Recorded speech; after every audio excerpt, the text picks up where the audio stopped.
Hi ನಮಸ್ತೆ. ಮನೆ ತಿಂಡಿ ಚಾನಲಿಗೆ ಎಲ್ಲರಿಗೂ ಸ್ವಾಗತ.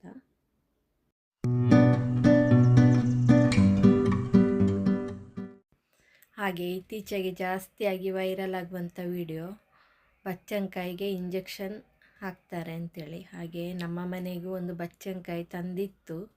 ಹಾಗೆ ಕೆಲವರು ಬಚ್ಚಂಕಾಯಿ ಅಂತ ಹೇಳ್ತಾರೆ, ಮಂಗಳೂರು ಕಡೆ ಎಲ್ಲ ಬಚ್ಚಂಕಾಯಿ ಅಂತ ಹೇಳೋದು, ಕೆಲವರು ಹೇಳ್ತಾರೆ ಕಲ್ಲಂಗಡಿ ಹಣ್ಣು ಅಂತೇಳಿ.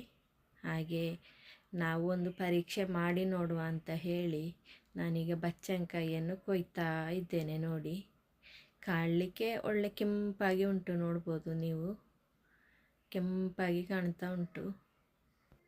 ಈಗ ಹೆಚ್ಚಾಗಿ ಹಳದಿ ಮತ್ತು ಕೆಂಪು ಎರಡು ಬಚ್ಚಂಕಾಯಿ ಮಾರ್ಕೆಟಿಗೆ ಬರ್ತಾ ಉಂಟು.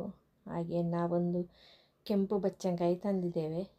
ಹಾಗೆ ಕೊಯ್ದೆಲ್ಲ ಆಯಿತು. ನೋಡಿ, ನೋಡುವಾಗ ಬಚ್ಚಂಕಾಯಿ ಒಳ್ಳೆ ಕೆಂಪು ಕಾಣ್ತದೆ, ನೀವು ನೋಡ್ಬೋದು. ಹಾಗೆ ನಾನೀಗ ಒಂದು ಟಿಶ್ಯೂ ಪೇಪರ್ ತೆಗೆದು ನೋಡಿ ಈ ಥರ ಮಾಡಿ ನೋಡ್ತಾ ಇದ್ದೇನೆ, ಅದಕ್ಕೆ ಇಂಜೆಕ್ಟ್ ಮಾಡಿದಾರ ಅಂತ ನೋಡ್ತಾ ಇದ್ದೇನೆ. ನೋಡ್ಬೋದು ನೋಡಿ, ತುಂಬ ಕೆಂಪೇನು ಆಗಲಿಲ್ಲ ನೋಡಿ ಅದು ಟಿಶ್ಯೂ. ನಿಮ್ಮ ಹತ್ರ ಟಿಶ್ಯೂ ಇಲ್ಲದ್ರೆ ಈ ಕಾಟನ್ ಉಂಟಲ್ಲ ಅದರಲ್ಲಿ ಸಹ ಮಾಡ್ಬೋದು. ನಾನು ಮಾಡಿದ್ರಲ್ಲಿ ಅಷ್ಟು ಕೆಂಪೇನು ಬರಲಿಲ್ಲ ನೋಡಿ, ನೋಡ್ಬೋದು ನೀವು. ಇದು ಜಾಸ್ತಿ ಕೆಂಪು ಬಂದರೆ ಇದಕ್ಕೆ ಇಂಜೆಕ್ಷನ್ ಹಾಕಿದ್ದಾರೆ ಅಂಥೇಳಿ, ಕೆಂಪು ಬರಲಿಲ್ಲ ಅಂದರೆ ಇಂಜೆಕ್ಷನ್ ಹಾಕಲಿಲ್ಲ ಅಂಥೇಳಿ. ನೋಡಿ, ಚೆನ್ನಾಗಿ ಮಾಡಿ ನೋಡ್ತಾ ಇದ್ದೇನೆ. ಹಾಗೆ ಜಾಸ್ತಿ ಏನೂ ಟಿಶ್ಯೂ ಅಲ್ಲಿ ಕೆಂಪು ಆಗಲಿಲ್ಲ ನೋಡಿ, ನೋಡ್ಬೋದು ನೀವು. ನಮ್ಮ ಮನೆಯಲ್ಲಿ ಜಾಸ್ತಿ ಬಚ್ಚಂಕಾಯಿ ತರೋದಿಲ್ಲ, ಯಾವಾಗಾದರೂ ಒಮ್ಮೊಮ್ಮೆ ಬಚ್ಚಂಕಾಯಿ ತರೋದು. ಹಾಗೆ ಬಚ್ಚಂಕಾಯಿ ತಂದ ಕೂಡಲೇ ಈ ಥರ ಮಾಡಿ ನೋಡಿ ತಿಂದರೆ ಭಾರಿ ಒಳ್ಳೆಯದು ಆರೋಗ್ಯಕ್ಕೆ.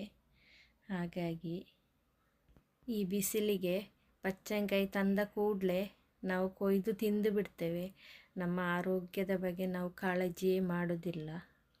ಹಾಗಾಗಿ ನೋಡಿ, ಈಗ ನಾನೆಲ್ಲ ಕೊಯ್ದು ಇಟ್ಟಿದ್ದೇನೆ ತಿನ್ನಲಿಕ್ಕೆ. ಹಾಗೆ ನಾನಿನ್ನು ತಿಂತೇನೆ, ಆಯಿತಾ. ಹಾಗೆ ಇವತ್ತಿನ ವಿಡಿಯೋವನ್ನು ನಾನು ಮುಗಿಸ್ತಾ ಇದ್ದೇನೆ.